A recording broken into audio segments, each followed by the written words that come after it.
Boa noite, amigos, amigas. Nesta sexta-feira, 12 de junho, Dia dos Namorados, nós estamos aí realizando mais uma live do Dino. Nesta sexta-feira, 12 de junho, com o tema Vidas Negras Importam. Nós vamos conversar um pouco hoje sobre toda a questão da luta no combate contra o racismo, a luta pelos direitos da população negra, pela igualdade racial, e de todo esse cenário político de intolerância, de violência contra a nossa juventude, principalmente a nossa juventude negra e pobre da periferia das nossas grandes cidades. A gente vai falar então da luta desse povo que tem uma cultura incrível, que tem uma fibra, que tem uma garra e que enfrenta uma sociedade muitas vezes racista, intolerante e também a violência institucional. Para isso, nosso tema de hoje, ouvimos aí na voz da maravilhosa Elis Regina,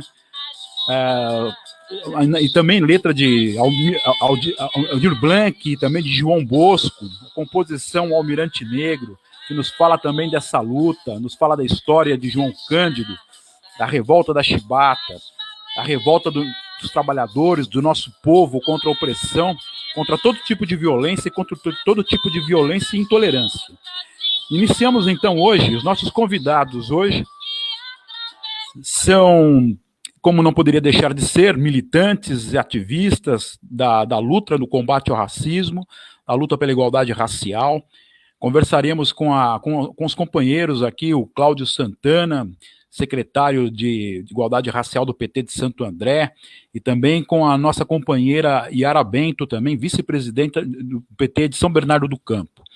Nós, em alguns minutos, estaremos com ele aqui, estou passando o convite para eles nesse instante, e estamos também esperando a participação da Karina Correia, militante também de Osasco, e que nos avisou agora há pouco que teve um imprevisto e está a caminho, né? Ela teve um imprevisto no caminho e está tentando chegar para iniciar a live conosco. Assim que ela chegar, o convite também para ela já foi encaminhado, ela chegando, ela se insere também na conversa com a gente. Então, mandando aqui o convite para os nossos companheiros, minutos iniciando então a nossa conversa, a nossa live do Dino desta sexta-feira, tem como tema Vidas Negras Importam.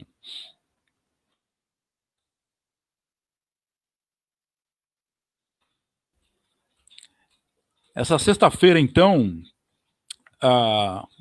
que se comemora aí a data do Dia dos Namorados, na realidade todo dia é Dia dos Namorados, né?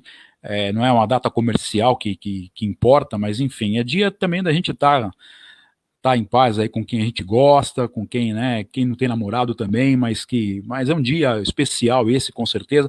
É um dia também que nós também fazemos memória a luta também contra a exploração do trabalho infantil, né? Eu acho que é uma luta que inclusive tem muito a ver com o tema de hoje e que fala também da luta da nossa juventude, do nosso povo contra todo tipo de opressão, entre elas também a opressão pelo trabalho, né? Estamos recebendo aqui já, a Yara está chegando aqui, abrir a participação da Yara. Boa noite, companheira Yara, tudo bom? Boa noite, Marcelo, tudo bem? Tudo bem, e você, como é que tá?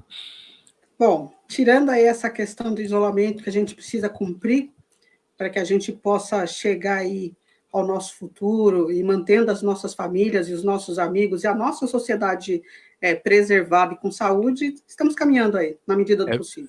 É verdade, na medida do possível a gente consegue, vai tocando o barco, né, como se diz, mas na luta, né, com certeza. Período esse de bastante luta, de bastante... que infelizmente tem vitimado muitas pessoas, né? É um período esse de pandemia que dificulta realmente o isolamento da maioria da nossa gente, da nossa população. Não é todos que têm a mesma condição de estar no isolamento, né? E também enfrentar aí um desgoverno totalmente contrário, antipovo, antipolíticas de saúde, que tem prejudicado, tem sabotado, né, qualquer condição que hoje a gente tenha de fazer o combate devido, né, a essa pandemia, né? Esse governo fascista, representado por Jair Bolsonaro e seus aliados, ele, em vez de ajudar, atrapalha, né? Então, realmente é uma dificuldade muito grande. Nós estamos recebendo aqui também já o Cláudio. Eu vou abrir aqui a participação para o Cláudio também. Boa noite, Cláudio. Já estamos aí na tela. Boa noite também quem vai chegando. Tudo bom, Cláudio? Como é que tá, companheiro? Acho que você está sem o vídeo aí. Acho que se você teclar aí na... Agora sim, agora está na tela conosco. Agora apareci. Eu estou bem, Muito boa Marcelo. noite. Tudo tranquilo? Tudo tranquilo. Boa noite. Muito bem. Yara, como vai? Estamos... Tudo bem? Boa noite, Cláudio. Tudo bem? Bem, graças a Deus. Bastante tempo, Estamos iniciando, então. E eu queria só lembrar que nós contamos aqui também com a presença da Karina Correia, uma jovem ativista, militante também no combate ao racismo, de Osasco, também pré-candidata a vereadora em Osasco. A Karina me ligou há poucos minutos, ela teve um imprevisto no caminho, no percurso que ela estava fazendo, ela estava a trabalho e teve um imprevisto no caminho, e ela está com dificuldades de entrar para a participação na live. Eu mandei o convite para ela também, e se a hora que ela chegar, se ela conseguir pegar a nossa conversa no meio, ela também vai se unir a nós aqui na conversa de hoje. Queria também dar as boas-vindas aos nossos companheiros e amigos que vêm chegando também, a Lourdes, a Ana Lídia, a Tainara, ao Jefferson. Muito boa noite a todos e todas, a Maria José e o Eduardo. Boa noite aos que participam também conosco dessa conversa. E para iniciar, então, o tema de hoje, né, tem um tema importante que nós trazemos para a nossa live. Essa live do Dino, Yara, Cláudio, é uma ferramenta que encontramos aí para, nesse período aí de distanciamento social, conseguir manter um contato, né, com os nossos amigos, amigas, né, conseguir manter um diálogo.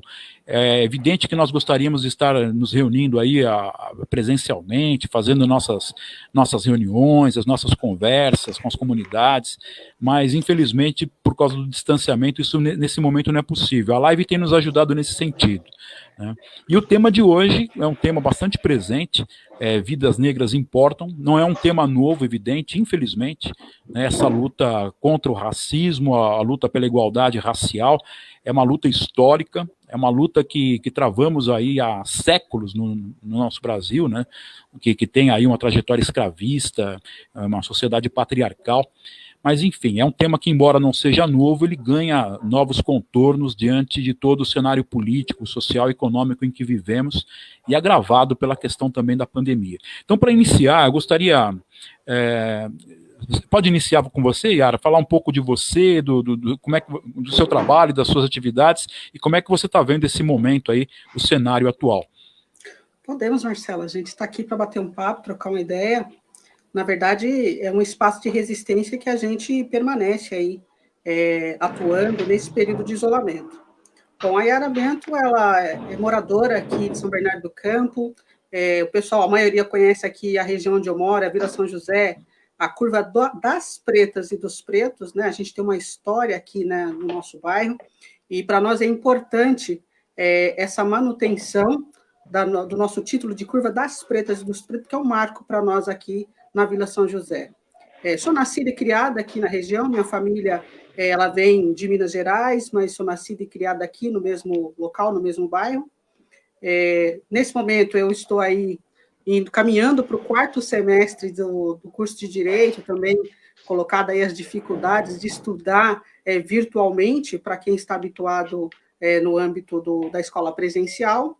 Estou atualmente como vice-presidente do PT de São Bernardo do Campo, que é uma tarefa gratificante, é uma tarefa também de ocupar os espaços dentro da política e de fazer ecoar a voz das mulheres negras e da nossa juventude. Atualmente também estou como assessora do deputado estadual Teonílio Barba, e a gente faz a militância no movimento negro, no movimento de mulheres, na juventude, na cultura, no esporte, onde é demandado, a gente se faz presente, porque a nossa luta ela é cotidiana, ela é diária, e a gente não pode segmentar. Então, onde é necessário que esteja a nossa presença, nós estamos lá contribuindo, ou fazendo parte daquela luta, como é no caso aqui, a luta do tema racial, que você muito bem vem fazer essa discussão no dia de hoje. Como você falou, o tema racial não é um tema novo, né? O racismo não é um tema novo. E vale lembrar que racismo é crime, inclusive na nossa Constituição Federal. O problema é que a gente não consegue fazer as autoridades cumprir o que está escrito no papel. E existem muitos subterfúgios para que não se cumpra o que está escrito lá. Por isso que a gente tem chegado nesse cenário que a gente está hoje. Nós tivemos aí um levante com a morte do George Floyd lá nos Estados Unidos, com toda aquela movimentação, com todos aqueles movimentos, mas se nós fizermos uma reflexão, aqui no Brasil morre negros e negras todo dia, todo instante. No Rio de Janeiro, se a gente for ver, toda hora que você abrir o jornal, é uma criança baleada dentro de casa. Nós tivemos uma criança de 14 anos que estava cumprindo isolamento dentro de casa, foi alvejada mais de 70 vezes. Nós tivemos também um segurança que foi alvejado 80 vezes, e aí a polícia disse que foi confundido. Né? Então, acontece todo dia, toda hora, esse tipo de violência, de preconceito racial contra a população negra, especificamente contra os homens negros, né? Que já existe aí um estigma no sistema de segurança, que homem negro ele não pode andar bem vestido, não pode estar dentro de um veículo bacana, legal, que já tem ali condicionantes para pensar de que ou é traficante, ou é bandido, ou que aquilo ali foi subtraído de alguém. Então, é um processo muito difícil que a gente vive aqui no Brasil, desde a falsa abolição, porque nós não tivemos o processo de reparação. Então, todos os dias, a todo instante, a população negra, seja homem, seja mulher ou criança, ela precisa matar um leão para chegar no dia seguinte, porque a gente precisa, a todo momento, dizer que nós estamos aqui, que nós queremos o nosso direito e que nós somos cidadãos como todas as outras pessoas.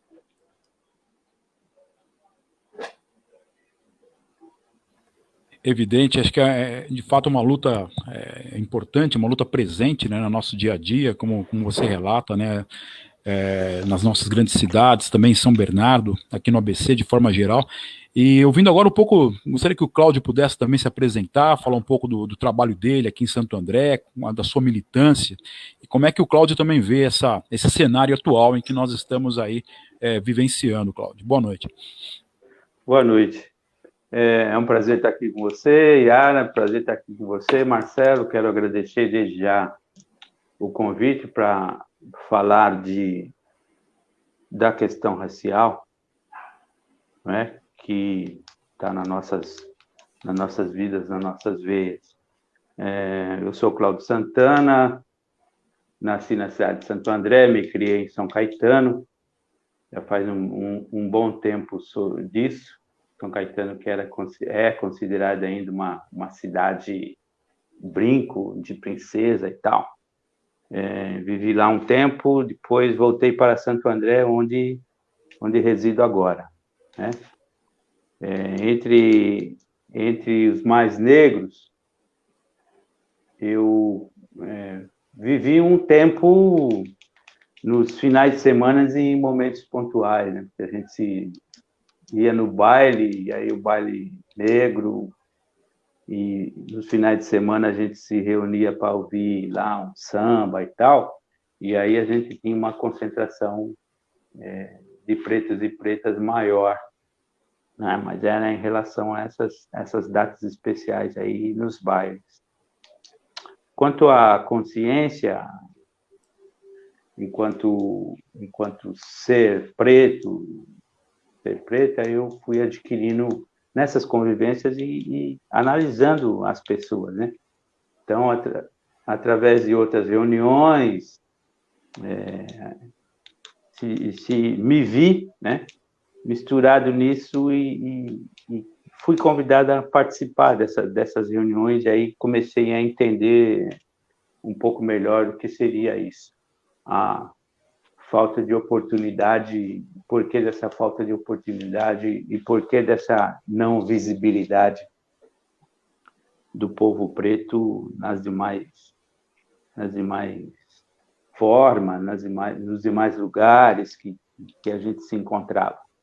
Não se tinha também informações de que hoje nós somos a maioria, né? Nós somos 53%, quase 54% da população do Brasil, E naquele tempo a gente não tinha essa informação.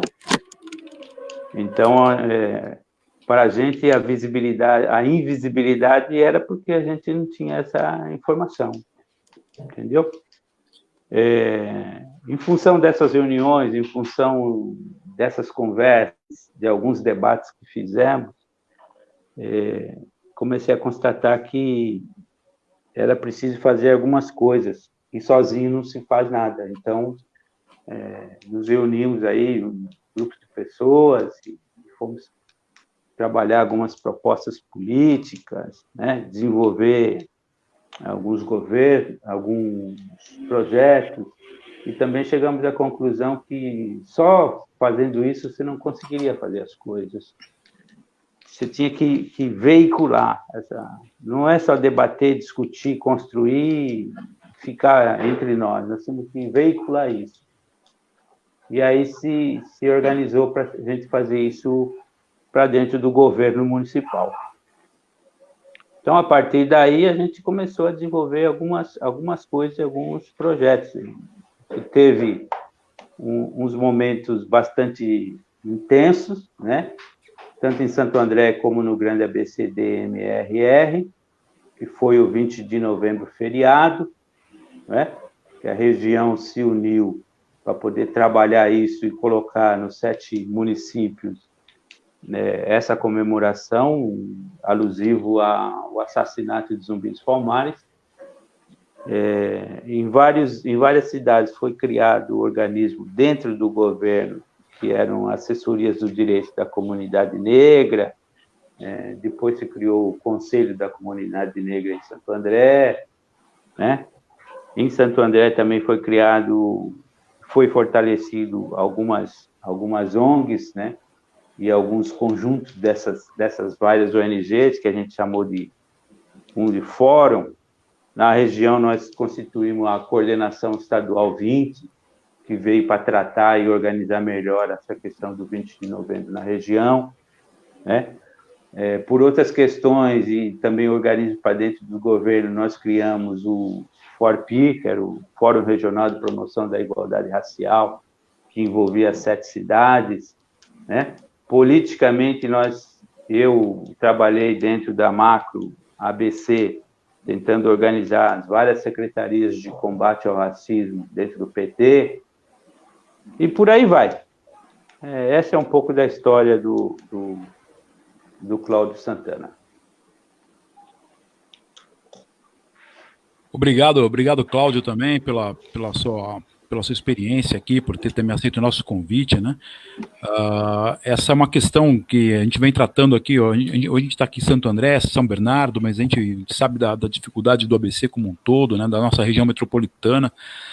Uma questão que eu gostaria também de trazer aqui, antes também saudando aqui a chegada de companheiros aqui, com o Ailton, a Cristina Taide, a Leancelme, a Adna, o Luiz, a Paula. Obrigado aí, companheiros, amigos, por toda, né, pela participação, pelas contribuições. O Ailton já nos traz uma pergunta aqui também: que avanços vocês detectam nas políticas públicas e na consciência da questão racial nas últimas décadas, e o que vem sendo atacado nesse momento de ascensão das forças reacionárias, né? Acho que uma questão que se coloca, né, toda essa questão racial das últimas décadas, como o Ailton coloca, uma dificuldade que a gente tem na nossa sociedade, no Brasil isso é muito gritante, isso é uma coisa que nos aflige como sociedade, é que muitas vezes essa violência, né, essa violência que se dá contra o povo negro, ela é muitas vezes acatada pela sociedade, ela é naturalizada, né? Isso é uma chaga que nós trazemos aí, histórica, né?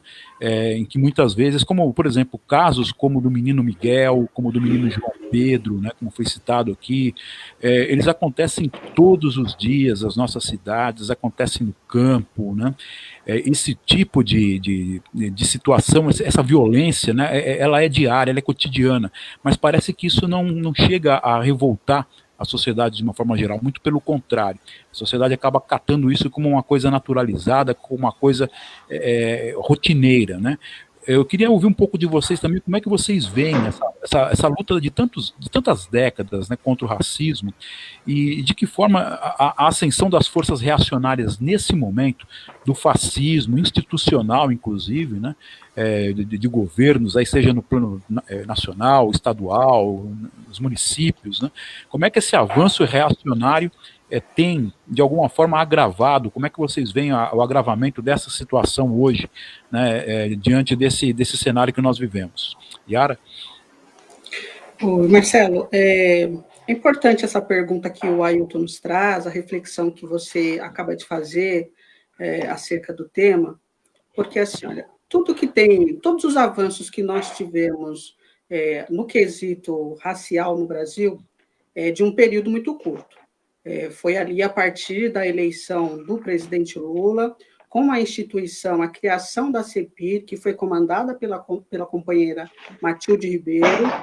Eu friso também que foi a primeira mulher negra a estar no governo, que foi lá para poder implementar políticas de igualdade racial. Foi a partir daí que nós tivemos avanço. Nós precisamos, foi necessário ter um operário ser eleito, que aí quebrar um outro estigma na nossa sociedade, para conseguir fazer com que o tema racial fosse para dentro do governo.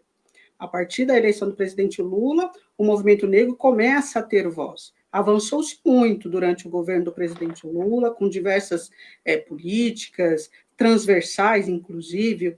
É importante que a gente diga da Lei 10.639 a 11.645, que são leis importantes, mas que desde o momento da discussão, a concepção, a sua assinatura e tudo, o movimento negro sempre teve que lutar para que fosse cumprida. Tanto que até hoje ela não foi cumprida na sua totalidade, mesmo durante os governos Lula e Dilma, né? E aí a gente passa, depois do golpe, né, da presidenta Dilma, a gente vem num processo aí massacrante de que as políticas, não só as políticas raciais, as políticas contra as mulheres, contra as crianças, contra a juventude, tudo que é dito minoria tem sofrido aí um massacre muito grande, né? E aí é óbvio que com o recorte a população negra de forma geral ela sofre primeiro, né? E aí esse governo fascista que aí está, ele fez questão de logo na pré-campanha deixar claro a quem ele serviria e que tipo de trabalho ele faria, né? Hoje nós temos aí uma pessoa que está à frente da Fundação Palmares, e não precisa dizer muita coisa, né? Falou Fundação Palmares é suficiente, um cara que está lá que é contra tudo, contra todos, ao que se diz respeito à Fundação Palmares. É um local que não é legítimo a permanência dele. O Bolsonaro, ele já deixou claro o papel que ele vai cumprir em relação à população negra, e a gente neste cenário de pandemia, de isolamento, ele também tem deixado claro quem é que ele quer que continue a ser exterminado, porque o extermínio da população negra permanece desde a falsa abolição, não parou. E aí a gente entra num outro ponto, que é essa questão da naturalização da morte da população negra. As pessoas não se preocupam, elas não se doem quando morre uma pessoa do lado da sua casa, seja por qualquer motivo que seja. Nós tivemos no ano passado, eu acredito que você acompanhou, um caso de um cachorro, e não que eu esteja diminuindo a vida de um animal, mas se nós pararmos para ver o tamanho da manifestação que houve em relação àquele cachorro que sofreu agressão, violência, acabou morrendo na frente do supermercado aqui em São Paulo, foi muito menor ante todas as mortes de pessoas e crianças negras que nós temos todos os dias no Rio de Janeiro. Se a gente pegar agora o que aconteceu com o menino Miguel, com uma Ágata que foi morta dentro de uma Kombi, dizem bala perdida, e tantos outros nomes, a própria Cláudia Ferreira, que foi arrastada pela viatura policial no Rio de Janeiro, nós não tivemos a mesma comoção. Então, essa naturalização da morte das pessoas, da população negra, ela precisa passar por um processo de desconstrução, né? Eu comentei, inclusive, numa live que eu fiz a semana passada, de que a luta contra o racismo, contra o preconceito e a discriminação, ela não é só do movimento negro, ela não é só das pessoas que têm pele retinta. Essa é uma luta de todas as pessoas, inclusive quem tem a pele mais clara. Porque quem não está junto nesta luta, ou ela é conivente, ou ela tem sangue de negro nas mãos, porque ela não se importa, e a gente precisa se importar com o outro, a gente precisa ter empatia com o outro, assim como é necessário que a população negra também tenha empatia com as pessoas de pele clara. E aí é necessário que a gente diga que existem dimensões da morte, né? Que é o tal do colorismo. Então, quanto mais clarinho você for, você vai sofrer menos. Agora, quanto mais retinto você for, você é mais agredido, mais violentado pelo Estado, pela sociedade, pela ausência de políticas de toda a ordem, né? Então, é importante que a gente tenha isso. Agora, essa desconstrução, ela passa por uma boa educação, e a boa educação diz respeito a gente eleger pessoas que vá, de fato, representar o povo. E eu não estou falando representar o povo para ir lá fazer aquilo que o povo quer. A gente sabe como é que funciona o governo, você esteve num governo aqui em São Bernardo, a gente sabe como que é, mas o governo, ele precisa atender a sua população como um todo, as necessidades do seu povo. Ele não pode sair por aí dizendo que não se importa com as vidas. Por isso que essa frase, vidas negras importam, é muito importante para nós. E quando a gente fala vidas negras importam, até pessoas que torcem o nariz, não é que a gente não tem amor pela vida das outras pessoas, mas somos nós, que em qualquer fila, que em qualquer local, seja branco, seja mulher ou seja homem, é que vai sofrer primeiro. Se eu estiver na rua com uma outra mulher branca, é a mim que a polícia vai chegar. Se o meu filho estiver na rua, seja saindo para trabalhar ou voltando da escola, com outros meninos brancos, é nele que a polícia vai chegar. E nele, a polícia não vai perguntar o que ele estava fazendo. A gente sabe como que a polícia chega. Nós já tivemos exemplos, inclusive falas de pessoas que compõem a corporação da Polícia Militar do Estado de São Paulo, dizendo como que se dá a abordagem na periferia e como que se dá a abordagem nos outros locais, nos bairros nobres da cidade de São Paulo. E não sou eu que estou dizendo, é só buscar no jornal. Foi dito como que é feita a diferenciação de abordagem. Então, nós precisamos passar por um processo de desconstrução, e essa desconstrução passa pela eleição, não só agora a eleição municipal, mas pela eleição geral, que vai ser em 2022, para que a gente tenha representante que, de fato, entenda a formação do povo brasileiro. Porque se o governante não entender a formação do povo brasileiro, ele não vai conseguir governar para a sua população, que é de dimensões imensuráveis, né?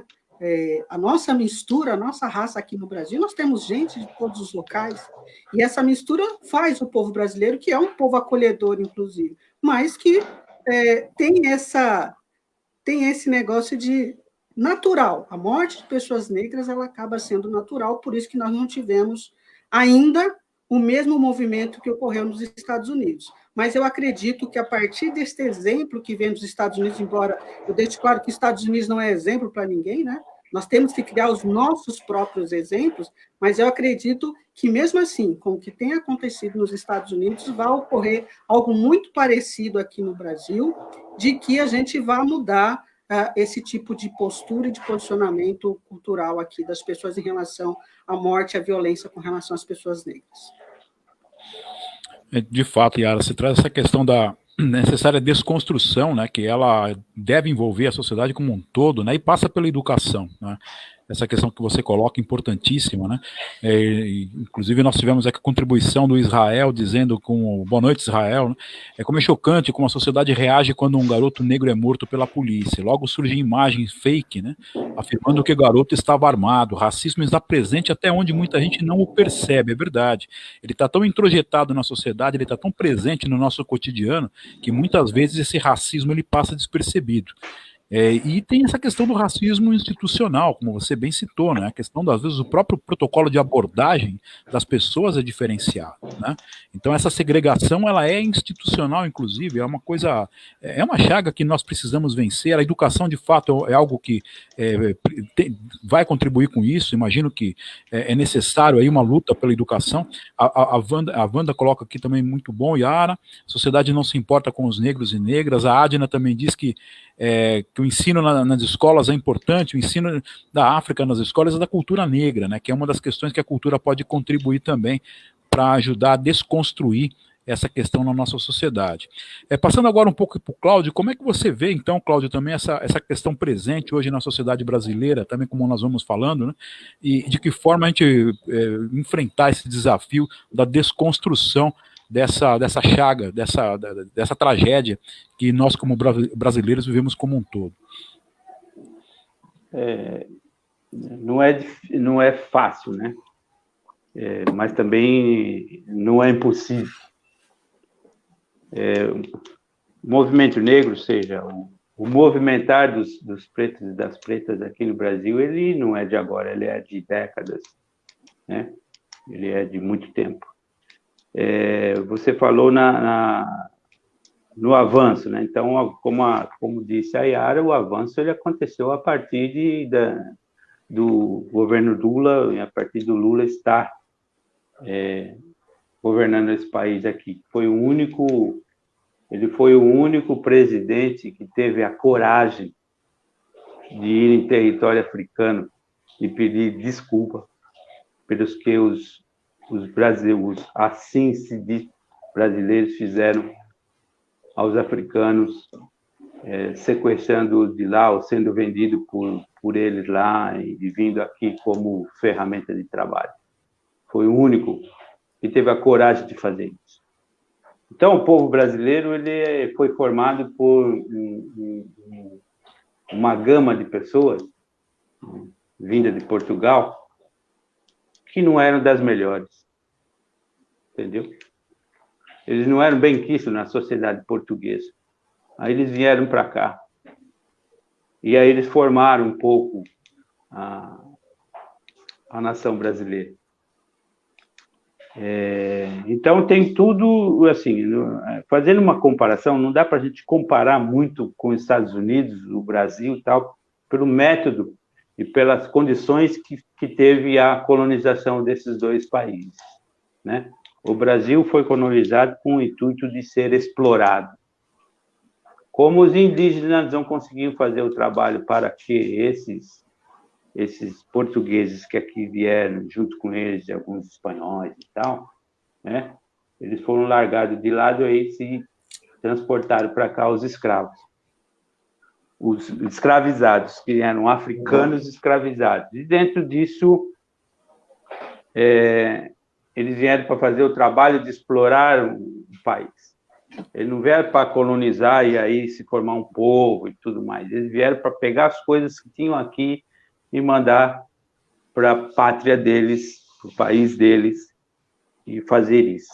Então, o Lula foi a pessoa, e o governo dele foi as pessoas que mais trabalharam, e aí onde nós tivemos mais avanço na questão das oportunidades, na questão de políticas que trate a população negra, ou os pretos e pretas, desigualmente. Entendeu? Por que eu digo isso? Nós temos que tratar desigualmente os desiguais. Mulheres brancas, homens brancos têm mais oportunidades do que mulheres negras e homens negros. Como que a gente faz a equalização disso? Tratando desigualmente os que têm menos oportunidade. Então, foi criado aí, a Yara bem disse, a Secretaria Especial de Promoção de Políticas de Igualdade Racial, foi criada exatamente para dar melhores condições para os pretos e pretas, né? Que não só envolvia os urbanos.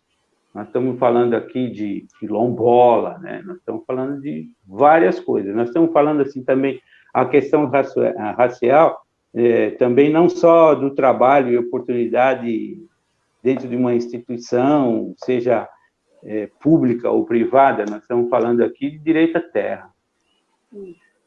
Tá certo? Nós estamos falando de direito à terra. O quilombola tratava a terra, mas não tinha o papel dizendo que a terra realmente era da ancestralidade dele. Então, é disso que nós estamos falando. Então, nós tivemos pouco tempo e pouca habilidade.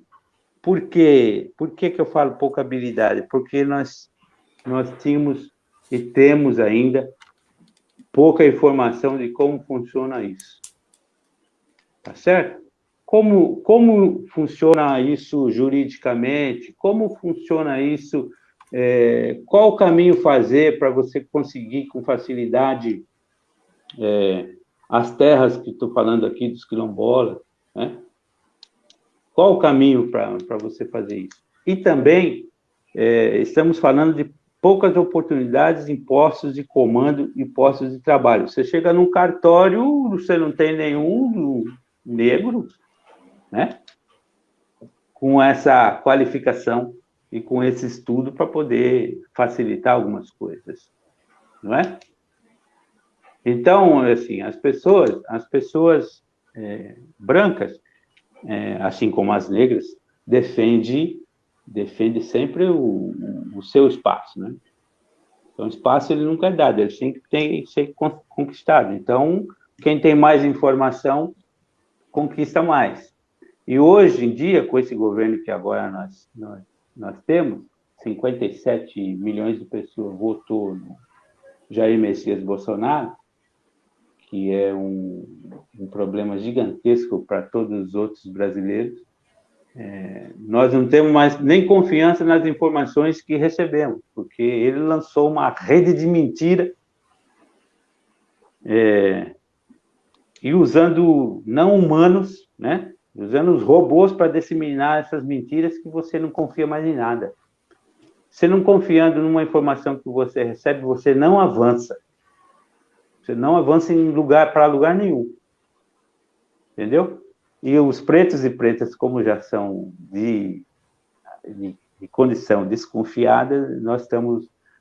Eu me sinto aqui entristecido, porque nós estamos cada vez mais andando menos. Entendeu?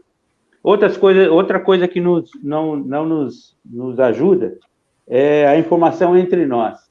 Por exemplo, a Yara falou de pele negra e pele escura e tal, né? Se você que tem a pele mais escura, se você que tem uma construção e tem um entendimento um pouco melhor, não disser para um que tem menos experiência, aí eu estou falando de juventude, que ele tem a pele mais clara, você dizer, você tem a pele mais clara, mas quem é o seu pai ou sua mãe? Ele é negro ou ele é branco? Se um dos dois for branco, você tem que situar ele que ele é mestiço. Entendeu? Porque senão ele vai acreditar que ele é branco. Ou tendo o pai ou tendo a mãe branca, ele vai acreditar que ele é branco, porque ser preto é ruim. Então, você tem que dar essa informação para ele. Você é mestiço, você é filho de um branco ou de uma branca, e de um preto ou de uma preta. Agora, você tem que olhar e observar quem sofre mais, quem tem mais oportunidade, quem tem menos, né? Dentro da família do branco e dentro da família do preto, para você aí se decidir, né? Decidir para que lado você vai, porque você sempre vai ser um mestiço. Sempre vai ser. Ele não fica branco e nem preto, ele vai ser sempre um mestiço. Então, um pouco dessas informações, um pouco... A Adna perguntou da Lei 10.639, então, nós elegemos algumas pessoas, e aí a gente ainda tem a mania de eleger as pessoas, depois a gente não acompanha. Então, ela é as pessoas que a gente elege é a nossa voz, né? Foi feito um projeto de pôr a Lei 10.639 a 11.645, que inclui a história indígena para o povo brasileiro em geral, e quem nós elegemos, nós não conseguimos falar com eles para eles brigar por isso. Então, quer dizer, não se sabe...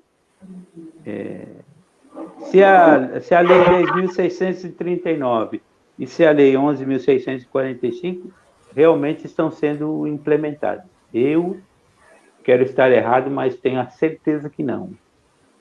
Tá certo? Por resistência de um sistema educacional já calejado. Tá certo? A gente fala muito de educação, né?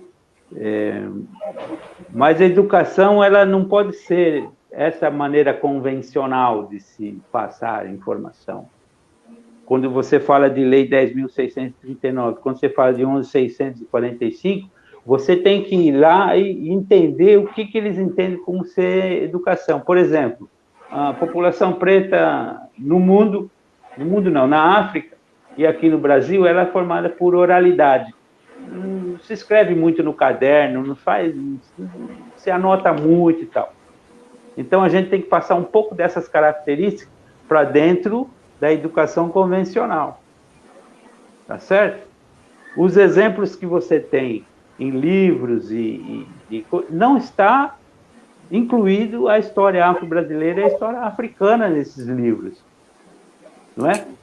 E uma coisa que é importante, Marcelo, a gente colocar aqui, a gente vai vivendo e aprendendo, né? As únicas pessoas que podem falar de racismo, da questão racial, são os pretos e as pretas. Os brancos e as brancas podem falar sobre o racismo, sobre a questão racial.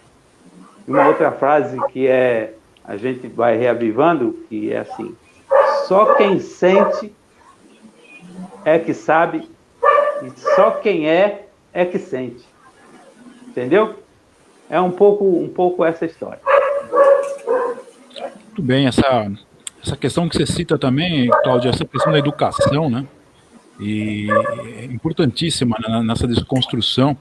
E é isso que eu gostaria de também trazer aqui para a reflexão, gostaria de ouvir um pouco de vocês, né? Trazendo agora um pouco foi bastante citado aqui, né? A Adna citou, Jefferson, boa noite, Jefferson, tudo bom, companheiro? Ele coloca aqui também como desconstruímos o mito da democracia racial, tão arraigado no nosso imaginário, né? As falas institucionais do presidente da Fundação Palmares, que a Yara já citou também aqui, vocês citaram.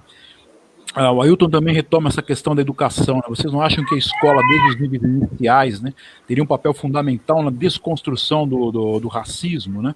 E de que forma? E aí, eu trazendo um pouco aqui para o nosso plano local, né, eu gostaria também de saber se há algumas condições, por exemplo, da nossa, aqui pensando no ABC, né, no ABCD-NRR, se a gente tem aí condições de pensar em alternativas, em perspectivas, né, para o combate ao racismo e para a desconstrução de toda essa questão que é arraigada, a partir aí da educação, da cultura, né, a cultura que muitas vezes também a sociedade ela violenta de alguma forma, né, ela persegue, né, enfim, como que a gente, através da educação e da cultura, nós podemos aí encontrar meios de desconstruir essa questão que está tão presente na nossa sociedade. Yara? Ô, Marcelo, é importantíssimo que você traz aí os vários comentários que têm sido colocados aqui para nós. A desconstrução, e tanto da democracia racial, quanto a questão da educação, ela é extremamente importante. Trazendo aqui para o âmbito local, e aí o Cláudio, ele mencionou a questão da... Só me dá um minutinho, deixa eu só colocar o carregador aqui, que eu esqueci de colocar aqui, só um minutinho. Se você puder passar para o Cláudio, aí eu já volto já. É um segundo. Enquanto a Yara recarrega lá, se tem alguma... Boa noite, Ana, também chegando aqui, Ana Benevides, boa noite, companheira, né?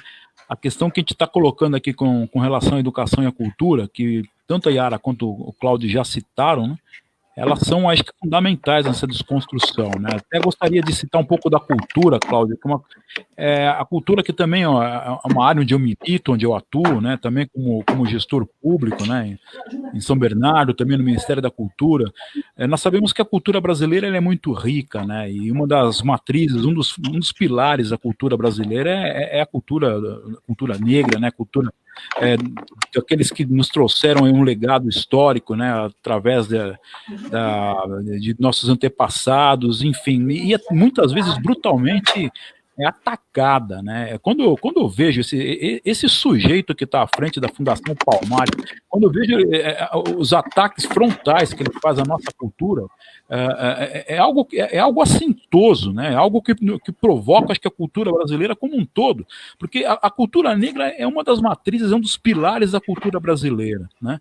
E, de fato, quando esse sujeito da Fundação Palmares aí, ele cita, ele faz um ataque frontal à cultura negra, ele ataca a cultura brasileira como um todo, né? Ou seja, isso deveria ser entendido pela sociedade nossa como uma coisa presente que nos faz mal a todos, né?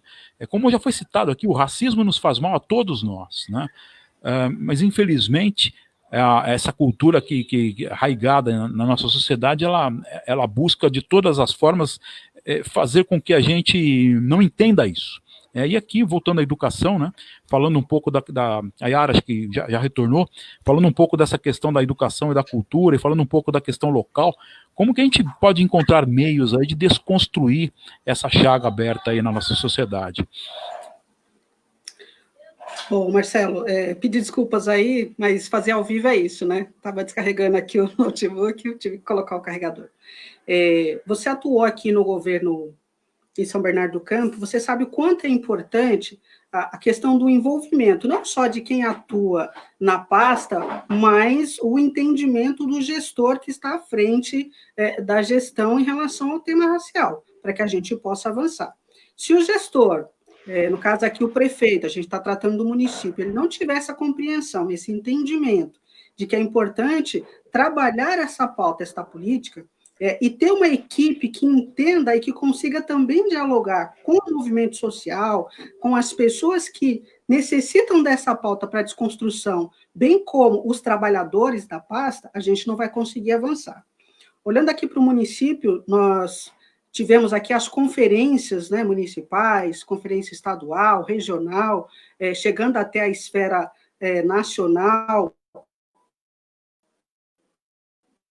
dentro do governo Lula, governo Dilma, inclusive o FORPIR, que o Cláudio mencionou aqui, foi um dos desdobramentos de uma das conferências em que a região do ABC se organizou para poder criar esse fórum regional para discutir a temática aqui na região do Grande ABC.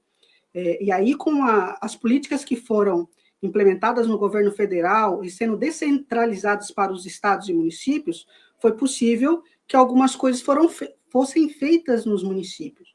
Mas foram feitas nos municípios porque havia gestores que havia esse entendimento e que, de certa forma, abriam um diálogo, um campo de diálogo com o movimento social, para que a gente pudesse dizer qual era a melhor forma, qual era o melhor caminho para que fosse implementado essas políticas, né, de desconstrução. Aí é extremamente importante a pasta da educação, porque a pasta da educação, ela lida com as crianças desde a pré-escola, da creche. É importante que mesmo lá na creche comece a ser feito esse trabalho, tratando do tema racial, para que a gente comece a formar novos cidadãos.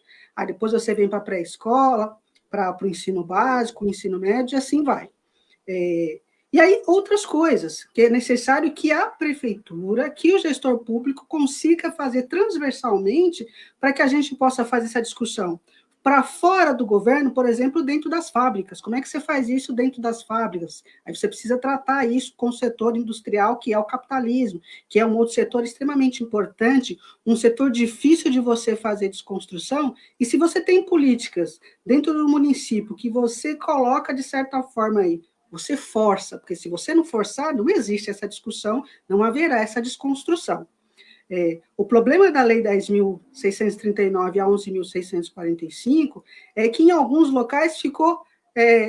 como se fosse... Você faz se você achar que deve fazer, se você achar que não deve, você não faz, né?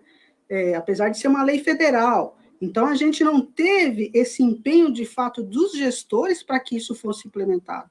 E em alguns locais, algumas cidades, ela é feita... Eu vou usar aqui uma expressão chula, ela é feita meia boca, para dizer que está fazendo, mas não é feita, é só para tampar o sol com a peneira, para dizer que está cumprindo uma determinação, mas ela não é feita. E aí, quando vem essa onda de fascismo, o desfazer é muito mais rápido do que o fazer, do que o concretizar. Por isso que nós estamos vivendo este momento. Então, a desconstrução, ela passa pela educação. E a desconstrução do mito racial é necessário que as pessoas saibam como que se deu a formação do povo brasileiro. Isso é extremamente importante, Darcy Ribeiro já nos dizia. Se nós não soubermos quem nós somos, a gente não vai desconstruir.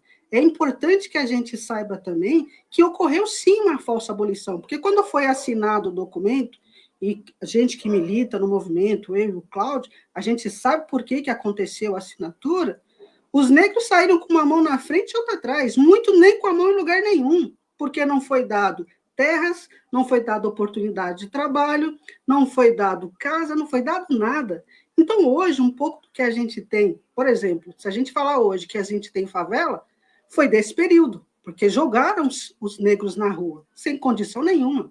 Se tem fome, quem passa fome, na sua grande maioria, quem sente primeiro, que dói na barriga, é a população negra, porque foram jogados para a rua sem nenhuma condição de subsistência, de manutenção. Se tem desemprego, é porque tiraram os negros e negras de dentro das fazendas e jogaram no meio da rua.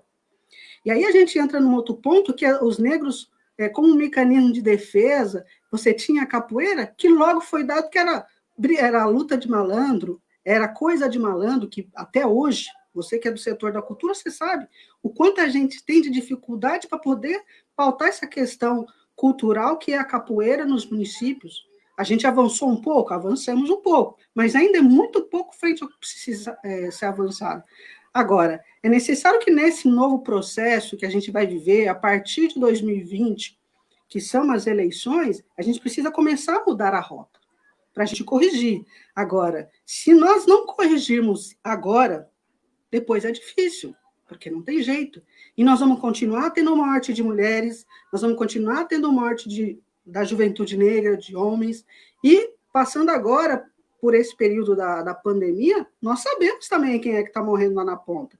Nós sabemos como é que chegou a doença aqui no Brasil, mas nós sabemos quem está sendo atingido, quem é que está sendo desassistido, ou que não tem a assistência devida.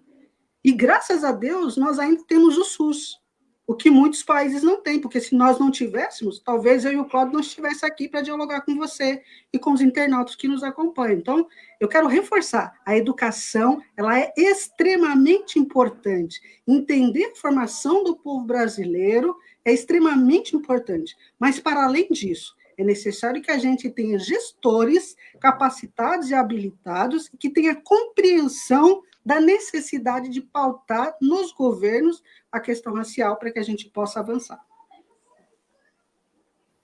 Muito boa reflexão, Ayara. Acho que você faz aí uma análise que envolve aí tanta questão importante da educação e da cultura, e também com uma questão política, né? Você falando da gestão, da importância de uma articulação aí na administração, uma articulação de governos, né? Como tanto você como o Cláudio citaram, né? Que os poucos avanços que nos últimos anos nós conquistamos vieram aí dos governos petistas, né? Do governo do presidente Lula, presidenta Dilma, nossos governos nos estados e municípios, né? E alguns governos também da esquerda de forma geral.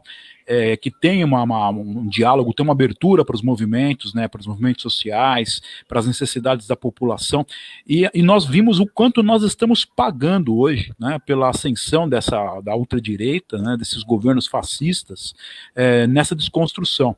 Então é muito difícil, né, construir essas políticas, mas a gente vê que em pouco tempo elas podem ser desconstruídas, e como a política é importante nessa construção, né. Antes de passar aqui a palavra ao Cláudio, eu gostaria até de citar uma reflexão que a Leancel me fez aqui. Eu vou colocar na tela só um minutinho, acho que vai tapar um pouco aqui o Cláudio, só para... A Lê coloca a seguinte questão. Ela diz o seguinte, ela fala dos monumentos que foram desconstruídos, destruídos aí na Inglaterra, do mercador de escravos, né, outros monumentos que foram derrubados. Ela pergunta se não é hora da gente ressignificar esses símbolos, né, alguns símbolos dessa opressão, né, da opressão contra o povo negro, a opressão contra os brasileiros, também os índios, né? Essa opressão colonial, se não está na hora da gente ressignificar isso, né? Retomar essa discussão, dizer de que forma isso pode ser encarado, né? De que forma a gente pode desconstruir também que é simbólica, é também uma opressão que se dá de forma simbólica, né? Quando a gente vê aquela estátua imensa do Borba Gato, como a gente tem falado muito disso, né? Que além de tudo, com todo respeito às construções artísticas, mas é uma estátua feia, além de tudo, né? Uma estátua gigantesca, mas que marca ali é um marco de um opressor, de um perseguidor de índios, enfim. Então a lei coloca essa questão para essa reflexão nossa também, se não é hora da gente ressignificar esses símbolos, e nesse caso também a cultura é importantíssima. Obrigado aí pela reflexão, Ale. Um grande abraço, um beijo para você, que hoje é seu aniversário, né? Meus parabéns aí, felicidades também, e um grande abraço para você. Queríamos também aqui dar boas-vindas ao Padre Manuel, que participa também na nossa live, né? Ele coloca aqui também que está sendo uma boa reflexão histórica, enfim, estamos tendo bastante contribuição aqui para o nosso debate. Cláudio, passar a palavra para você, então, agora, para você também nos falar um pouco como é que você vê essa questão da educação e da cultura e também no contexto local, como é que isso se dá. São dois temas que eles estão unidos, mas eles devem ser tratados de forma, na minha concepção, diferente, né? Bem diferente. Eu acho que a mola mestre que monta e que organiza e que posiciona uma sociedade é sempre a educação, né? Você tendo uma boa educação, e aí não é, de novo, vou falar, não é a educação na escola, é a educação adquirida em casa, com seus pais, em casa com sua família, em casa no seu bairro. Um pouco dessa educação que eu estou falando. Se a pessoa tem essa boa educação, ela vai saber apreciar e discutir, debater cultura, não é? Agora, se ela não tem, aí fica complicado. Você mesmo disse, Marcelo, e a Yara também, que a política é um fator importante, e realmente a política é um fator importante. Para a gente conseguir,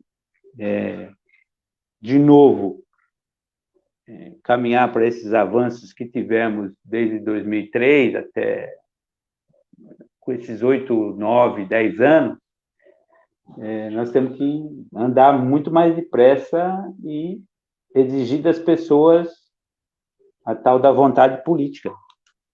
Se elege, você põe a pessoa lá e você tem que ir atrás dele. Então, a criação dos organismos que eu tinha falado antes, dentro dos governos, aí vale no governo municipal, a lei, só isso não basta, você tem que ter uma vontade política para que isso aconteça. Por exemplo, a Lei 10.639 fala da história afro-brasileira e africana dentro dos currículos escolares. E dentro disso ele fala da capoeira. Aí os entendidos em educação diziam que a capoeira não podia ser introduzida dentro por exemplo, aulas de educação física, porque os instrutores, os professores e os mestres de capoeira não tinham uma formação acadêmica. Então, aí ele vai quebrando toda a construção que você faz. Como que uma aula de capoeira, que não é só o exercitar do físico, né? Assim como eles falam do judô, eles falam do conceito de que é o taekwondo, né? De qual é a filosofia. A capoeira é a mesma coisa, gente. Para você mudar de faixa numa capoeira, você precisa ter 4, 5 anos de aula, de prática, né? E não é só a prática do exercício do corpo, do físico, mas é a parte conceitual. É a parte conceitual. Não é assim tão fácil. Qualquer qualquer ano, a qualquer hora, você está recebendo uma faixa, está mudando de faixa dentro da capoeira. E isso não pode, né? Eu não sei se mudou agora, mas não pode ser colocado como uma aula de educação física, porque o professor de educação física, ele não tem essa construção, ele não sabe lutar capoeira, ele não, ou brincar, ou dançar, ele não sabe isso. Portanto, você não pode introduzir. E você não pode contratar um mestre de capoeira para fazer isso, porque ele não tem uma formação acadêmica. Qual é a lacrada que a gente entra? Entendeu? Isso eu tô falando de educação. Eu faço parte de uma ONG chamada Kizomba, Associação de Arte e Cultura Afro-Brasileira Kizomba, que um grupo dos nossos integrantes foi fazer uma oficina por dentro dessa lei 10.639, tá certo? Então, se reunir aí 10, 15 professores, para a gente começar a dialogar e fazer uma oficina sobre isso, de como encarar essa situação, de como passar isso para as crianças, porque até é difícil você passar informação para a criança e uma informação que você não tem. Entendeu? O professor ele não tem a informação sobre a história afro-brasileira, né? E a história africana. Você pega um professor, hoje os antigos, e de tanto o movimento negro falar, eles podem até dizer sobre, mas antes eles não conseguiam dizer como é que os negros e negras vieram para o Brasil. Eles não vieram para o Brasil. A ancestralidade nossa não veio para o Brasil. Foram trazidas para o Brasil. Sequestradas da África em alguns momentos. Então, Marcelo, Yara, é difícil a gente tratar a educação simplesmente assim. Tá certo? É difícil fazer isso. Falando de cultura, a cultura, o Marcelo disse que, e aí a Yara também falou que vocês trabalharam aí em São Bernardo, na questão cultural, e falaram da Fundação Palmares, e aí a gente precisa ser um pouco mais, eu acho que a gente precisa ser um pouco mais duro nas nossas ações, entendeu? Então, você fala de Fundação Palmares e vai falar de cultura, você tem que ligar logo à cultura afro-brasileira. Você não pode falar da cultura brasileira, essa vem depois. Entendeu? Estamos falando de Fundação Palmares, que trata do povo preto do Brasil.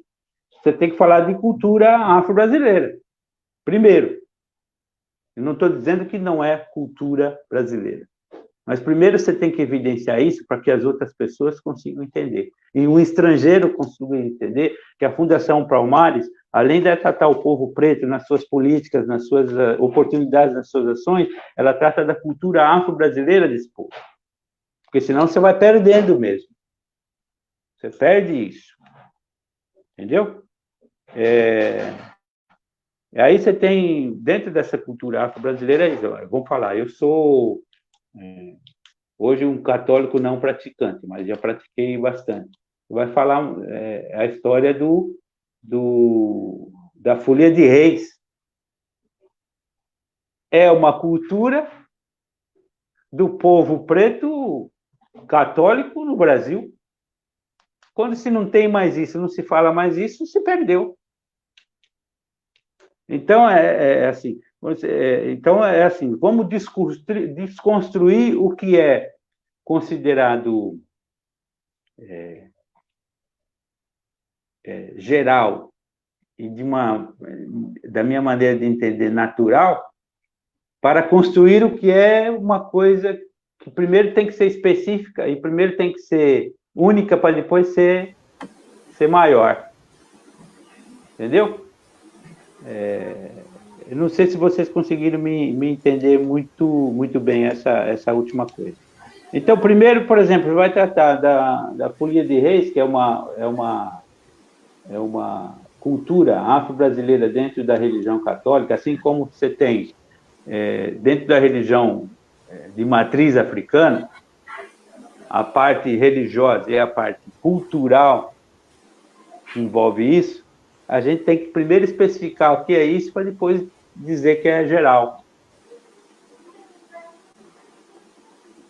Outro dia eu estava fazendo uma discussão, outro dia não, faz anos, uma discussão com a pessoa, e eles diziam que eles não entendiam por que o povo preto não procurava as religiões de matriz africana no Brasil. Aí começou a discutir isso, e a pessoa era branca, envolvida com a questão racial. Eu não estou aqui discriminando, estou dizendo se está certo ou está errado. Ele só está dizendo que ele estava me questionando. Aí eu falei para ele assim, não seria porque vocês não faz questão de que a religião de matriz africana seja melhor explicada para as pessoas? Não seria por causa disso? Aí eu vou falar da religião que eu conheço, que é a religião católica. Ela tem toda uma estrutura. Ela é estruturada. Você tem lá o diácono, você tem o padre, depois você vai ter o bispo, depois você tem o arcebispo, depois você tem o não sei quem, aí você tem o papa, aí você tem não sei o quê. Tem toda uma estrutura. Se vocês, da religião de matriz africana, vocês que acompanham isso, estruturar e dizer para nós que isso é uma estrutura e que você fazer uma oferenda e matar um animal não é uma atrocidade contra o animal e você mostrar para a pessoa, isso é melhor aceito, ou não será assim? E o cara ficou bravo comigo, entendeu? A pessoa ficou brava comigo. Mas é um pouco isso. As informações, ela tem que ser bem explicitada e tem que ser fluída de maneira a você convencer isso. E a questão de a gente avançar ou desconstruir alguma coisa, nessa questão de juventude, essa questão de africanidade afro-brasileira e de indígena, é assim, nós, dito da sociedade que entende de tudo, por exemplo, trazemos a juventude e dentro de trazer a juventude a gente quer enquadrá-la. Eu vejo dentro do PT. Nós fizemos uma discussão dentro do PT e aí, vamos trazer a juventude. E não vamos trazer porra nenhuma de juventude. A juventude está lá. E aí ela vai ter que discutir isso, vai ter que discutir aquilo. Não vai ter que discutir isso, ela vai discutir o que ela vai discutir, o que ela quer discutir. Se ela arvorar e perguntar para nós, olha, o que vocês acham dessa discussão e tal? Eu, pelo menos, eu sempre disse para o jovem lá, olha, ó, eu vou dizer para você, olha, eu não sou o jovem. Na minha juventude era de outro jeito. Agora, se vocês que são jovens estão dizendo que é assim, e eu aqui, dentro da minha experiência, vou dizer que vocês não vão entrar numa fria, segue do jeito que vocês estão. Não, eu vou dizer, não, por aí não vai dar, porque vocês vão... Vai acontecer isso, vai acontecer aquilo. Não é meu tempo mais. Então, a gente tem que fazer isso. A gente fala muito dos direitos das pessoas, né? E dos limites. Mas aí a gente quer limitar e dizer que os direitos das pessoas não são esses. Então, a gente tem que acertar um pouco essas histórias aí. É isso. Muito bom, Cláudio. Acho que você trouxe aí também uma questão importante, né, para toda essa discussão que a gente vem fazendo. A gente citou aqui vários pontos, né, por exemplo, importantes como a educação, como a cultura. Você também trouxe a questão religiosa, que é fundamental, que também é formadora da nossa concepção enquanto sociedade, né, e no caso aqui para a nossa conversa também, da nossa população negra, ou seja, da nossa cultura, né, como um todo também. Então, são fatores todos que se integram. Eu acho que essa conversa que a gente vem fazendo, né, ela nos mostra que tem vários campos aí que poderiam não, que podem e devem contribuir para essa desconstrução do racismo na sociedade nossa, que é a questão da educação, da cultura, a questão da religiosidade, que é muito presente também no povo brasileiro, né? E que hoje é tratada de uma forma tão difícil, né? Essa onda conservadora, ela faz com que tudo seja tratado do ponto de vista da discriminação, da intolerância, da anulação do outro, né? É interessante como essa onda ela nos toma como um todo, né? Não só na política, mas na sociedade, na cultura, na educação. Então são vários pontos aqui que nós tocamos, né? Que contribuíram bastante para o nosso tema aqui. E a gente já passa de uma hora de conversa, né? E com muitas contribuições aqui de quem foi também nos trazendo aí as suas perguntas, os seus comentários, né? Eu acho que Marcelo, nós conseguimos aí... Sim, oi, Cláudio. Eu queria, depois da sua fala, eu queria dar um toquezinho no que a Lê falou aí, né? Claro. Uhum. Quer falar agora? Pode falar, Cláudio. Sim, é só... Pode ir. Ela falou na... Diga, Marcelo, diga aí, depois da sua fala eu falo. Ela diz assim, ó, eu não vou colocar o texto dela na tela, que tá meio... Senão eu vou te encobrir aqui na tela. Ela diz o seguinte... Eu vi o texto dela, li o texto dela. Eu só estou dizendo assim... Ela falou assim, como é que a gente ressignifica isso? Né? Isso. A gente já tem feito isso e não faz pouco tempo, não é? Esses países aí que assim, aí ela falou um pouco foi derrubada a estátua e tal, não sei o quê. Eu tenho visto aí na televisão que a estátua ela foi retirada da praça e foi estudada uma maneira de levar a estátua para um espaço, um museu. A estátua não foi derrubada nem destruída. Não. É que ela está falando daquela é que ela tá falando daquela estátua lá na Inglaterra, que no auge da manifestação, a multidão de fato derrubou a estátua e jogou ela no rio. Não, é uma questão que ela coloca que é importante, né? Eu acho que de fato tem esses dois lados, né? Eu acho que num momento de comoção social, num momento forte da manifestação, aquele símbolo opressor, os manifestantes entenderam ali, né? A população entendeu que a estátua devia ir para o fundo do rio, né? É um novo romper das correntes, viu, Marcelo? Esses símbolos, a forma com que foi feita a arrancada, né, a derrubada dessas estátuas, elas demonstram um novo romper das correntes. É necessário novamente que os governos estejam atentos. E como o Cláudio disse, a gente vem fazendo. Aqui em São Bernardo mesmo, a gente trocou e propôs, inclusive, discussão na Câmara Municipal para poder trocar nomes de escolas, inclusive, aqui em São Bernardo, que não dizia respeito a educadores e que não cabia dar nome a equipamento de educação. Mas, no entanto, existe aqui uma força muito grande no legislativo, você sabe muito bem do que eu estou falando, de que faz essa pressão, esse lobby, para que a gente avance pouco.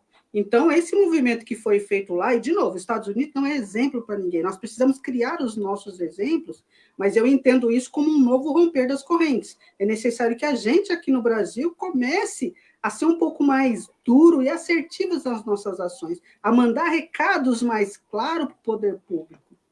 Porque se nós não fizermos isso enquanto sociedade, enquanto povo que elege, quem é que vai fazer por nós? Então, eu queria citar aqui, só para exemplificar a questão da lei, a estação do metrô Liberdade entraram com um processo para poder mudar o nome e aí explicar por que querem mudar o nome e trazer um nome elusivo ao povo preto. Porque o espaço onde está a estação do metrô da Liberdade, na realidade, ele era um espaço de morte e um espaço de vida para o povo preto, tá certo? Lá era um cemitério, onde os escravocratas, ou os traficantes de escravos, deixavam o povo doente, um povo que não tinha mais condição de poder avançar, deixavam lá. Alguns morriam, eram enterrados. Outros melhoravam, porque deixavam de andar, eles melhoravam e saíam de lá e iam para outro lugar. Como eles eram abandonados e antes estavam escravizados, eles fugiam de lá, ou iam para outro lado, ou eram mandados para outro espaço. E quando voltavam para procurar, sobrou algum, melhorou algum? Não melhorou ninguém. Todos aqueles que vocês deixaram aqui morreram. Então, é um espaço de vida e é um espaço de morte das pessoas, dos negros e negras, dos africanos e africanas que aqui vieram trazidos. Tá certo? Então, nada mais do que a gente, que é o povo preto de hoje, os descendentes, reivindicar que seja um espaço que seja alusivo a nós. Não é? Eu não sou contra aqui nem coreano, nem chinês, e nem japonês que lá se instalaram. Mas tem que ser alusivo a nós, porque nós chegamos antes deles. Antes. Entendeu? É um pouco isso. A ressignificação, trazer à luz, né, da visão das pessoas é um pouco acertar essas histórias. E aí depende, logicamente, de novo, como a Yara disse, depende do legislativo e eles têm que nos receber porque nós elegemos e a gente tem que fazer o uso dessa força. Se nós votamos para que eles sejam a nossa voz, eles realmente têm que ser a nossa voz.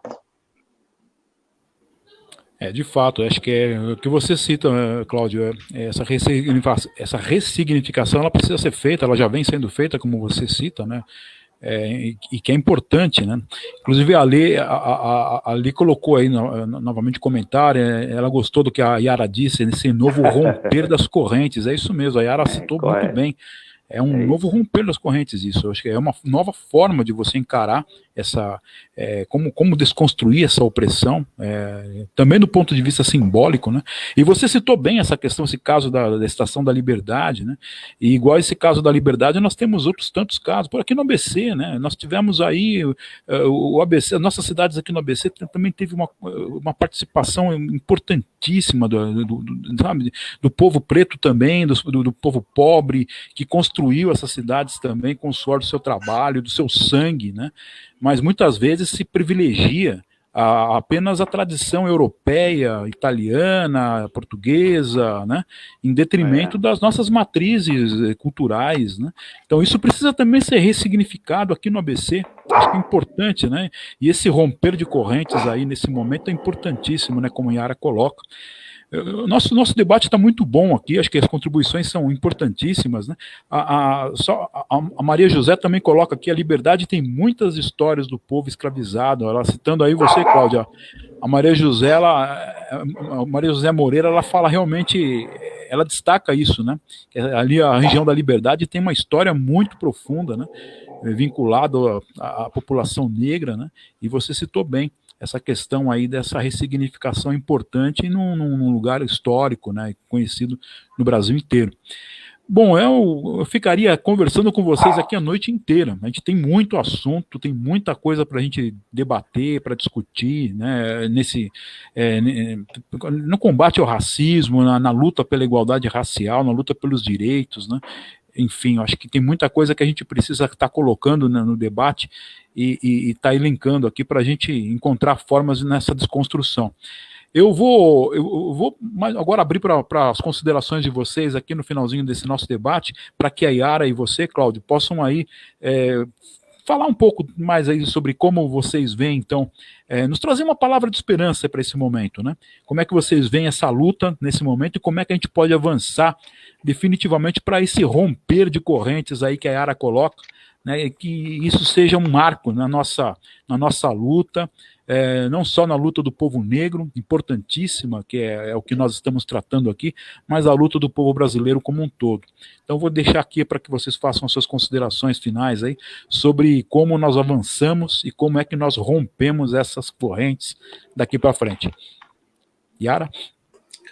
Marcelo, primeiro te agradecer aí pelo convite, pela oportunidade de fazer a discussão, agradecer a oportunidade de estar aqui nesse debate também com o Cláudio, que a gente militou durante um bom tempo aí nas colunas e continuamos militando, né? Apesar do isolamento social, a gente continua fazendo as nossas tarefas, os nossos debates, fazendo os diálogos para que a gente possa melhorar um pouco mais a vida da nossa população e do nosso povo. E também agradecer aos internautas que nos acompanharam, que estiveram aí ansiosos esperando por essa discussão.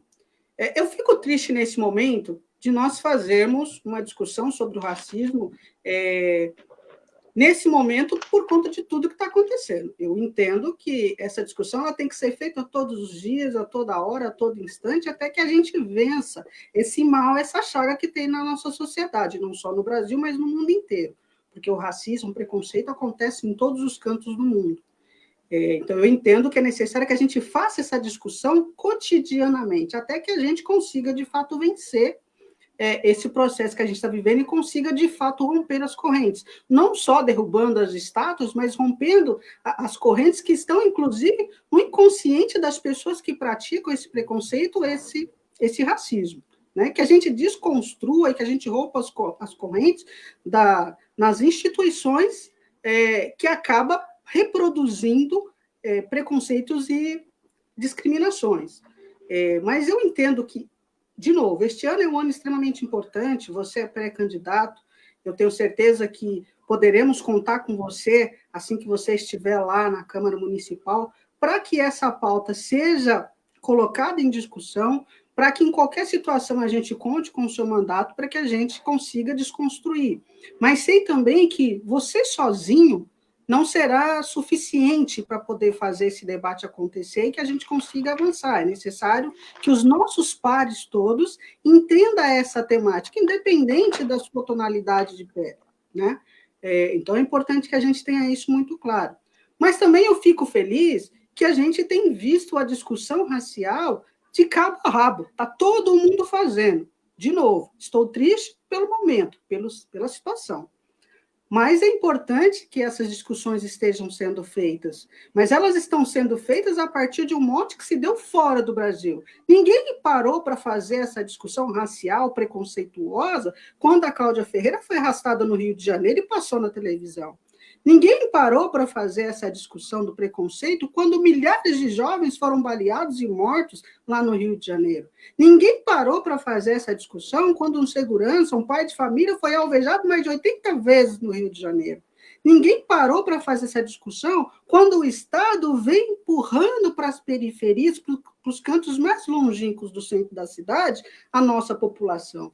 Ninguém parou para fazer essa mesma discussão agora que a pandemia, e não estou dizendo que ela é fruto de alguém, mas nesse momento em que a pandemia está matando, sobretudo, a população negra.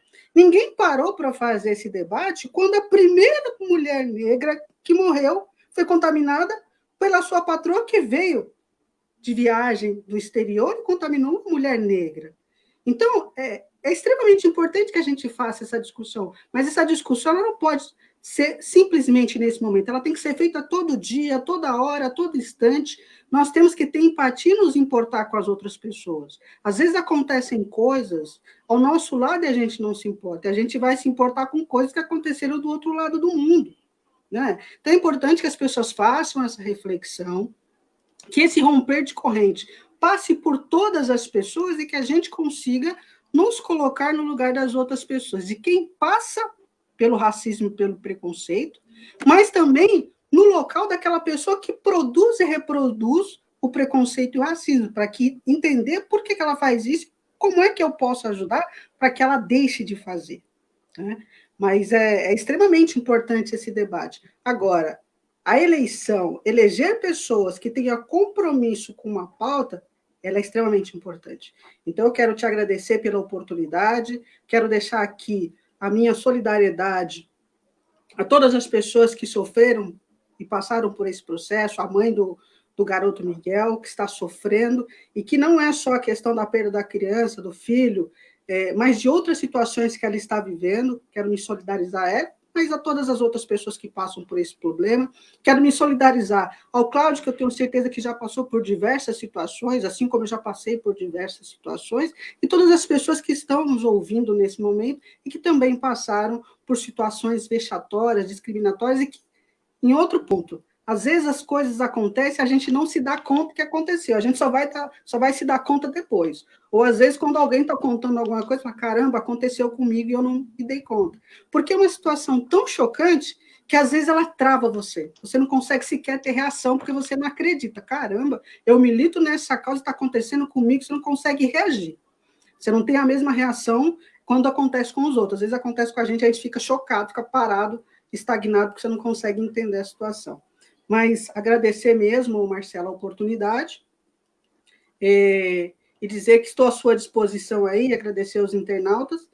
E essa desconstrução só vai acontecer quando mais pessoas fizerem essa mesma discussão, mas entender a necessidade da discussão e de produzir mecanismos para a desconstrução da falsa democracia e que a gente possa fazer a distribuição da riqueza que o Brasil tem, que foi retirado da nossa população preta, que foi arrancada da nossa mãe África. Muito obrigada. Obrigado, Cláudio. Muito bom, Yara, muito legal, acho que a sua contribuição, eu que agradeço a participação sua, né, do Cláudio, acho que para todos nós aí tem sido essa live também é um aprendizado, também um momento formativo, a live, além do diálogo, é um momento de formação, né, muitas informações importantes a gente troca aqui, vocês nos trazem também informações aí que nos ajudam nessa luta, nessa construção coletiva, né, mas agradeço muito mesmo a participação de você, do Cláudio, né, citando aí também os nossos amigos que vêm participando também, aí, fazendo aí seus cumprimentos, né, o João Dentinho, né, um abraço para a Yara, para o Cláudio, a Liancelme, o Ailton, antes de passar a palavra agora para o Cláudio, para suas considerações, o Ailton coloca também aí um fato histórico, né, que o nome da liberdade tem a ver com a revolta de um soldado negro no século XIX, que foi condenado à forca, e que não morria na forca, o povo começou a pedir sua liberdade, o nome vem daí. Ele também cita esse fato aí, enfim, as contribuições foram importantes aí. Cláudio, você também, por favor, aí suas considerações. Tá bom. Ailton, é isso mesmo.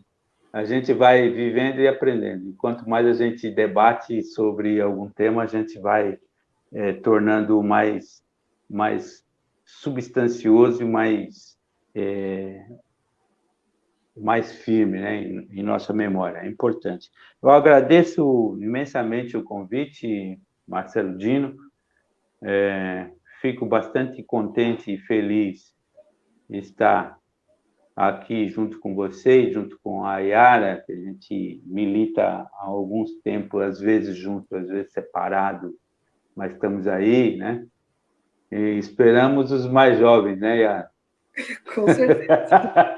Esperamos os mais jovens. Mas estamos nesse debate há bastante tempo. Então, fico agradecido e acho bastante importante que tenhamos mais isso. Nós estamos na fala de um novo normal, não é?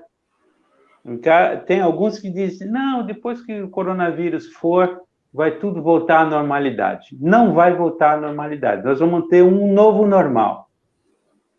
Um novo normal. Então, essas transmissões ao vivo, esses debates, essas reuniões aí via internet deva acontecer e se intensificar cada vez mais, porque assim você passa e recebe mais informações ao mesmo tempo, porque assim, o telefone sem fio é muito ruim. Eu recebo uma informação, passo por você depois de um dia, você vai passar para a Yara depois de 2 dias, aí já não é mais aquilo que eu falei para você, Marcelo, e nem que você vai falar para a Yara.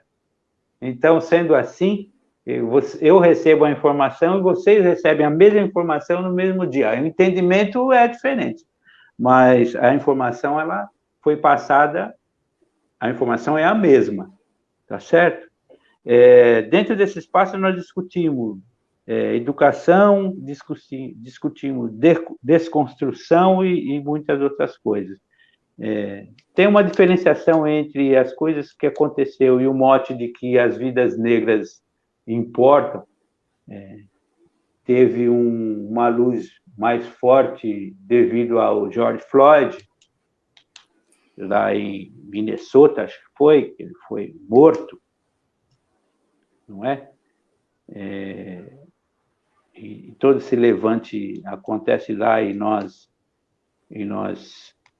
mesmo que fazemos aqui, não fizemos para tantos outros atrocidades que aconteceram aqui no Brasil, que a Yara já citou, e ninguém se levantou, por problemas estruturais nossos, né? Que, na minha concepção, está dentro da educação, está dentro da parte da nossa sociedade, que é o social, o político e o econômico. Tá certo? Então, por exemplo, dentro da educação, você não tem a melhor informação. Nunca se tem a melhor informação. Tá certo? Dentro da parte social, por exemplo, você sabe, por exemplo, a Marielle levou vários tiros, 4 tiros, né? E morreu junto com o motorista, o Anderson. Alguém viu, né? Alguém viu o que aconteceu, alguém viu o carro, mas não denunciou porque ele não tem uma retaguarda. Outro diz que é mentira, e ele, de repente, não consegue provar, e aí ele é preso por injúria, e aí não tem um advogado que vá defender. Então, nós temos uma parte social muito ruim aqui no Brasil. E se for uma causa racial ainda, piorou. Porque você não vai ter um advogado negro que vai defender. Você tem um advogado branco, se ele for comprometido com a causa, ele pode até tentar. Que outros vão dizer para ele, porra, mas você é otário. O cara vai te pagar quanto? Aí você entra na parte econômica. Você entendeu? O negrão vai te pagar, ou a negrona vai te pagar quanto para você defendê-la? Você não pode pagar nada, porque você não tem dinheiro. Entramos na parte econômica. E a parte política, porque se constrói as políticas públicas para que essas oportunidades, para que esses arroubos aí não aconteçam, e você elege a pessoa, não está nem aí para você. Você fala, pô, mas estão matando os jovens lá na periferia. Ele fala, não, depois a gente vai lá. Depois não, tem que ser antes. Entendeu? Então, nós temos esses pontos aqui que é muito complicado para a gente poder... E temos que fazer esse debate. Educação, a parte social, a parte política, a parte econômica. Tá certo? Nós temos que ter... E aí, pessoal, aí, Marcelo, aí, Yara, nós temos que ter advogados negros, nós temos que ter políticos negros, nós temos que ter empresários negros comprometidos com a questão racial. Tá certo? Que temos poucos, temos que ter mais. E aí nos abraçar com os não negros comprometidos e não negras comprometidas conosco. É isso. Agradeço muito, foi um prazer estar com vocês, né? Até esse tempo aqui, meio demorado, então, meio apertado para ir ao banheiro, mas a gente vai levando. A história vem e a gente tem que continuar. A bola, como eu disse para você, Marcelo, a bola está erguida, nós não podemos deixar cair. Temos que deixar erguida. Não, com certeza, Cláudio, a gente não vai deixar cair a bola, não. E você cita aí, né? Você pergunta da juventude, né? Hoje, infelizmente, a gente não pôde contar com a participação da Karina, que é uma jovem de Osasco, ativista. Sim. Infelizmente, ela nos mandou um aviso dizendo que teve um imprevisto e não pôde participar. A gente espera que numa outra oportunidade possa estar conosco, né? Mas tem uma participação dos jovens aí como o Israel também, é muito jovem também, que também é militante aí das causas também ambientais aí, que também milita conosco, que está também nessa luta com todos nós, né? E queria agradecer, então, muito mesmo, mais uma vez, Yara, Cláudio, né? Esse bate-papo foi muito bom, foi muito rico, né? Acho que é um tema importantíssimo, né? Vidas negras importam, é preciso que a gente também torne essa luta como uma luta de todos nós. Oi? Marcelo, deixa eu só te interromper por Sim, Yara, claro. 2 segundos. Pode falar. Sim, claro. Tão importante quanto o debate da questão racial, que é de longa data, né, secular, aliás, eu queria que, não sei se dá para vocês verem essa frase que está aqui, ó, nossos passos vêm de longe. Correto. Tão de longe que a gente está caminhando, e aí o Cláudio, eu acho que vai concordar comigo, que assim, a gente vem dando passos lentos, né, porque o nosso avançar está bem complicado. Avançamos num período, mas o recuar foi muito mais rápido e refletiu muito mais rápido do que os avanços que nós tivemos. Então, a gente continua com os nossos passos, e essa unidade que a gente tem construído em torno desses debates, dessas reflexões, são extremamente importantes com você e com todas as pessoas que estão nos ouvindo até agora. Muito bom, né? Realmente, nossos passos vêm de longe, é uma luta ancestral essa, ela vem de muito tempo, ela vem de uma história de lutas, né? Desde Palmares, de Zumbi, de Dandara, enfim, acho que é uma luta que nós temos aí que, de alguma forma, conhecer melhor a história. A educação também nos ajuda a isso, a conhecer essa história, né? Conhecer essa história de luta, e que esses jovens que vêm trilhando agora os seus primeiros passos também conheçam essa história, né? E saibam que esses passos, de fato, vêm de longe, e é uma luta que se vem construindo há muito tempo, né? Tem avanços, tem reveses, mas que ela não para. É uma luta que a gente tem que continuar, de alguma forma, levando adiante, né? E é o que a gente busca contribuir aqui com essa nossa conversa, esse nosso diálogo aqui, enfim, com quem participa conosco. Então, agradecer imensamente a participação de vocês, Yara, Cláudio. A gente convidou vocês aí porque entendemos aí que a luta de vocês é uma referência para nós, né? Tanto aí a Yara em São Bernardo, aqui no ABC de uma forma geral, Cláudio aqui em Santo André, no ABC também, e vocês enriquecem essa luta, que é uma luta de todos, nessa construção política também, companheiros aí de luta do Partido dos Trabalhadores, enfim, é uma luta de todos nós. Então, eu agradeço mais uma vez vocês terem aceito de pronto esse convite. Vocês não sabem como isso tem nos ajudado também no nosso projeto aqui de pré-campanha. Isso contribui muito aqui para a gente alinhar as nossas propostas, as nossas lutas, e também abrir o diálogo aí, a conversa com todo mundo, né? Com todo mundo, com vários temas diferentes. E a live do Dino acontece aí toda sexta-feira às 19 horas para nos ajudar a isso, né? Então, por enquanto, fica esse abraço virtual, né, devido aí à pandemia, ao distanciamento, mas em breve desejo dar um abraço a todos vocês aí pessoalmente, um abraço forte, carinhoso, e que nos fortaleça na luta de todos nós aí. Muito obrigado, boa noite para vocês, Yara, Cláudia, todos que participaram conosco, e vamos à luta. A luta é nossa e a gente continua firme nela aí. Grande abraço para vocês, gente. Tudo de bom. Obrigado, Marcelo. Tchau, tchau. Boa noite. Boa noite. Tchau, Boa tchau. noite, Até boa noite. mais. Ubuntu. Ubuntu. Ubuntu.